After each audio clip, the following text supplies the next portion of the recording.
Students, हमने पिछली video में समास का अध्ययन किया।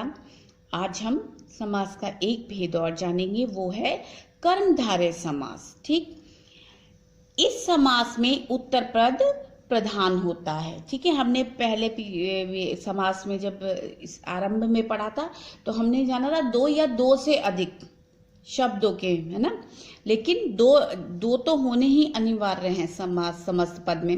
तो पहला पद पूर्व पद कहलाता है और दूसरा पद उत्तर पद कहलाता है। इस समास में उत्तर पद प्रधान होता है। ठीक है, दोनों पदों में विशेषण विशेष्य या उपमेय उपमान का संबंध होता है। या तो जो दो पद होंगे वो विशेषण और विशेष्य होगा या उपमेय या उपमान का संबंध होगा, यानी एक दूसरे पहले और दूसरे शब्द में संबंध होगा। किसका? विशेषण और विशेष्य का या फिर उपमेय या उपमान का।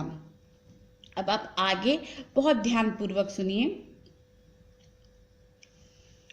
उपमान और उपमेय क्या होते हैं? देखिए, उपमान जिसकी उपमा दी जाए, जिससे उपमा दी जाए, जिससे कि एग्जाम्पल हम किसी चीज और चीज से हम तुलना करने लगे। ठीक है, जिसकी उपमा दे रहे हैं हम, है ना। और उपमेय क्या होता है? जिसे उपमा दी जाए, जिसके बारे में कह रहे हैं वो क्या होगा? उपमेय। और जिससे हम उसका कंपैरिजन कर रहे हैं, जिस चीज से हम उसका कंपैरिजन कर रहे हैं वो क्या कहलाएगा? उपमान। उपमान जिससे उपमा दी जा रही है, जिस चीज से, जिस शब्द से हम उसकी उपमा दे रहे हैं, जिस वस्तु से। और उपमेय क्या होगा? जिसकी हम तुलना कर रहे हैं। ठीक, जैसे इस एग्जाम्पल को आप देखें, कनक लता। ठीक है, कनक लता, ये क्या है? हमारा समस्त पद। ठीक, कनक लता, हमने इसका विग्रह किया, कनक के समान लता। ठीक, कनक के समान लता, ये विग्रह हो गया और ये समस्त पद हो गया आपका। ठीक, अब इसमें कनक क्या है? उपमान, यानी जिससे हम तुलना कर रहे हैं, किसकी? लता। उपमेय क्या होगा? जिसकी तुलना कर रहे हैं और जिस चीज से तुलना कर रहे हैं वो उपमान होगी। दोबारा से समझिए, कनक लता। ठीक, कनक के समान लता। ठीक, कनक सोने को भी बोलते हैं लता। कनक के समान लता, लता मतलब जो बेल है वो किसके समान है? कनक के समान है। तो कनक क्या होगी? उपमेय, जिसकी हम तुलना कर रहे हैं, जिस वस्तु की हम तुलना कर रहे हैं। और उपमान क्या हुआ? कनक, जिस चीज से तुलना की जा रही है। ठीक, उपमेय जिसकी तुलना कर रहे हैं, उपमान जिस वस्तु से हम उस चीज का कंपैरिजन कर रहे हैं। जैसे एक एग्जाम्पल, चंद्र मुख। ठीक, दो है, चंद्र मुख, इसका विग्रह करेंगे, चंद्र के समान मुख।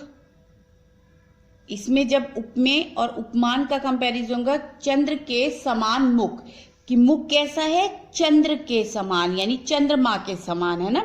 तो मुख क्या होगा? उपमेय, जिस वस्तु की हम तुलना कर रहे हैं। किसकी तुलना कर रहे हैं? हम किसके बारे में कह रहे हैं? मुख के बारे में। कैसा है? किस चीज से तुलना करें? चांद से। तो ये क्या होगा? ये उपमेय होगा और ये उपमान होगा। दूसरी चीज, जब हम इसका विग्रह करेंगे तो हम लिखेंगे चंद्र मुख है, जैसे चंद्र के समान मुख। स्त्री रत्न, स्त्री रूपी रत्न के समान, इन शब्दों का हम प्रयोग करेंगे। ठीक, ये आपकी समझ में आ गया। उपमान किसे कहते हैं? जिस चीज से हम तुलना कर रहे हैं, जिसकी उपमा दे रहे हैं, जिस चीज से हम कंपैरिजन कर रहे हैं। उपमेय जिस वस्तु की हम तुलना कर रहे हैं। ठीक, जैसे हम मुंह की तुलना कर रहे हैं, मुख की तुलना कर रहे हैं, मुख क्या होगा? उपमान। और चंद्र क्या होगा? जिस चीज से कंपैरिजन आप कर रहे हो वो क्या होगा? उपमान। ये उपमेय होगा और ये उपमान। अब आगे चलते हैं। दूसरा पार्ट इसका क्लियर करेंगे, विशेषण और विशेष्य। विशेषण जो विशेषता बताई जाए, जो विशेषता बताई जाए, ठीक।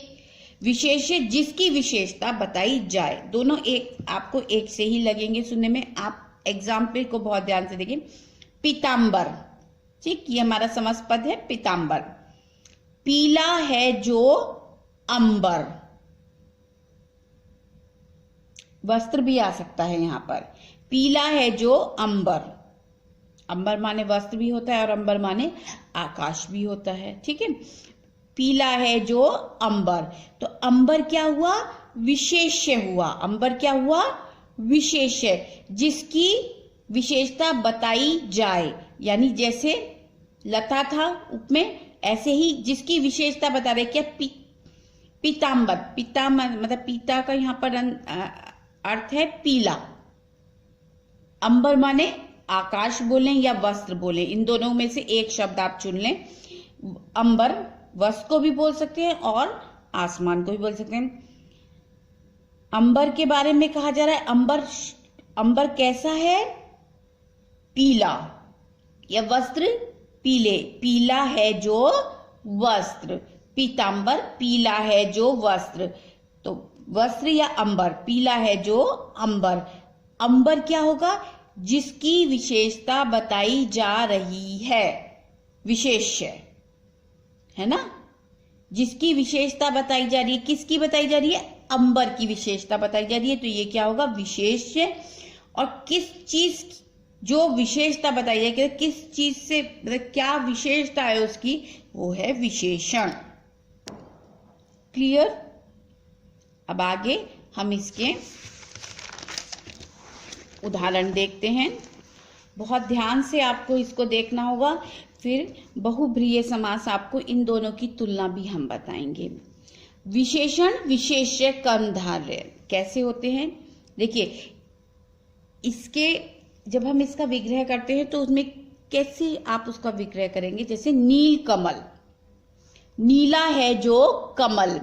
विशेषण और विशेष्य का जब आप विग्रह करेंगे तो इस प्रकार लिखा जाएगा, नील कमल, नीला है जो कमल। अधपका, आधा है जो पका।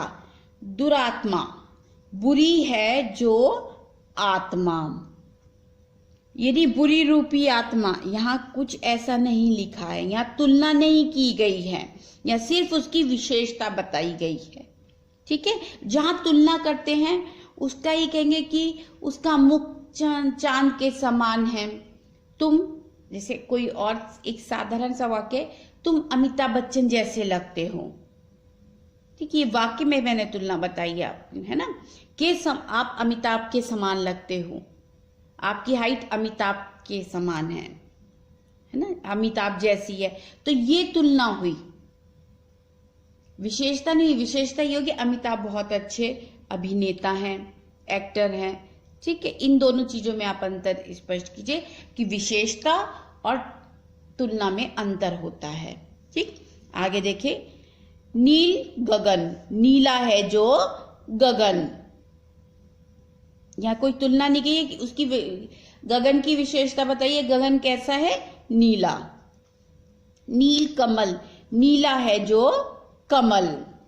महापुरुष, महान है जो पुरुष। ये विशेषण और विशेष्य कर्मधारय समास है ना। ऐसे अब आप आएगा उपमेय उपमान कर्मधारय, ठीक। ये समस्त हो गए आपके। जैसे कमल नयन, अब यहां पर आपका तुलना की गई है, कंपैरिजन किया गया है। कमल नयन, शब्दों में अंतर आप देखिए। जैसे महापुरुष, महान है जो पुरुष, तुलना नहीं गई है कि पुरुषों में महान, पुरुषोत्तम होता तो होता पुरुषों में उत्तम, है ना। यहाँ तुलना नहीं है। यहाँ देखिए, यहाँ पर देखिए, कमल नयन, कमल के समान नयन। नयन कैसे हैं, नयन क्या है, हमारे उपमान, और उपमेय जिससे हम तुलना कर रहे हैं वो क्या है, कमल। कमल के समान नयन, नयन माने आंख, आंख कैसी है उसकी, कमल के समान, कमल के पत्तियों की समान, मतलब बड़ी बड़ी। ग्रंथ रत्न, ग्रंथ रूपी रत्न। रत्न मतलब जो कीमती पत्थर होते हैं, जो आपके हीरे पन्ने ये सब रत्न में आते हैं। तो ग्रंथ क्या है? रत्न के समान, है ना। ग्रंथ रूपी रत्न। घनश्याम, घन माने बादल, ठीक है, जो घने बादल होते हैं जो वर्षा करते हैं। श्याम भगवान कृष्ण, घन के समान श्याम। बादल को नहीं कहेंगे हम घन जैसे बादल है, बादल आज शाम जैसे लग रहे हैं, ऐसा कंपैरिजन नहीं होता है। ये कहेंगे कि शाम का रंग घन जैसा है ना, कि शाम जो है इतने काले थे कि जैसे बादल, है ना। ये थोड़ी कि बादल इतना काला है जैसे भगवान कृष्ण, ऐसे कंपैरिजन नहीं होता है, ठीक है। तो आप यहां देखिए घन श्याम, घन के समान श्याम, यानी जो बारिश वाले बादल होते, जो काले वाले बादल होते, कि भगवान कैसे है? घन के समान। जो मेघ हैं, बादल हैं, जो बारिश वाले बादल हैं, उनके समान, ठीक है ना। घन के समान, है ना। श्याम आपका क्या हुआ? उपमान, और घन क्या हुआ? उपमेय। उपमान जिस वस्तु की हम तुलना कर रहे हैं, और उपमेय जिससे तुलना की जा रही है। स्त्री रत्न, स्त्री रूपी रत्न, ठीक। मृग लोचन, मृग बोलते हैं हिरण को, लोचन माने नयन। मृग के समान लोचन, यहां आंख नहीं लिख देंगे आप, लोचन इन शब्द यही रहेंगे, लेकिन इसको कहेंगे के समान, क्योंकि कंपैरिजन कर रहे हैं।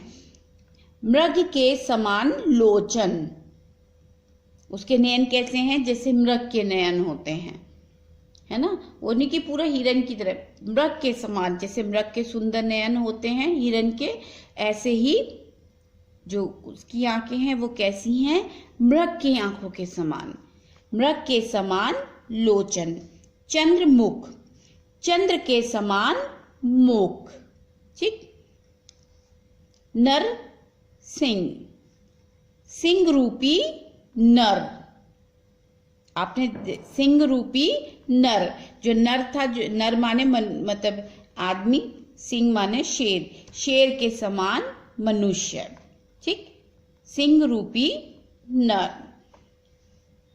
मुझे उम्मीद है कि ये आपको समझ में आ गया होगा। अगर कोई प्रॉब्लम हो तो you will tell me, okay, आप मुझे बताएंगे, ठीक। कल हम बहुब्रीहि समास और को देखेंगे, इन दोनों का कंपैरिजन आपको बताया जाएगा।